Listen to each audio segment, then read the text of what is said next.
తన వ్యవహార శైలి వల్ల తన దగ్గర ఉన్న వాళ్ళతో ఏర్పడే శత్రుత్వం. ఈ రెండు సింపుల్. అక్కడ కుటుంబ వివాదం ఏంటి?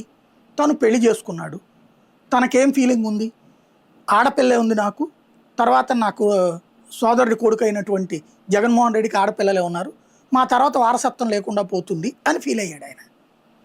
ఆ ఫీలింగ్ ఈ సీమలో ఉంటే చాలామందికి ఉంటుంది. ఇప్పటికి చూడండి, వాళ్ళ బీహార్లో ఏదో వార్త వచ్చింది, ఇది హర్యానాలో. 24 ఏళ్లలో 12 మంది ఆడపిల్లలకి అన్నాడట ఒక అబ్బాయి కోసం. ఇప్పుడు అబ్బాయి పుట్టాడట. ఇంకొక కేసులో అదే హర్యానాలో 19 ఏళ్ల నుంచి కాపురం చేస్తారంటే 10 మంది ఆడపిల్లలు ఉన్నారట. ఇప్పుడు 11వ వాడు అబ్బాయి పుట్టాడు 19 ఏళ్ల తర్వాత. సంతోషం. ఏదో పుత్రుడు పున్నామ నరకం కాదు, ఇక్కడ వారసత్వం. మన తర్వాత రాజశేఖర రెడ్డి వారసత్వం, రాజారెడ్డి వారసుడు, రాజశేఖర రెడ్డి అయితే రాజశేఖర రెడ్డి వారసుడుగా జగన్మోహన్ రెడ్డి వచ్చాడు. జగన్మోహన్ రెడ్డి తర్వాత ఎవరు ఉండరు.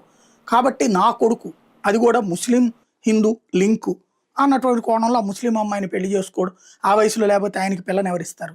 పెళ్లి చేసుకున్నాడు. అది కూడా భార్యనికి విడాకులు ఇచ్చి చేసుకుంటే తప్పులేదు, విడాకులు ఇవ్వకుండా చేసుకున్నాడు.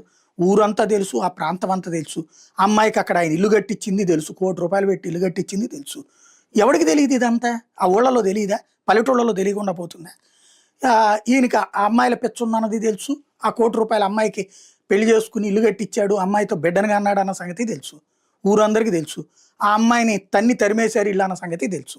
ఆ తర్వాత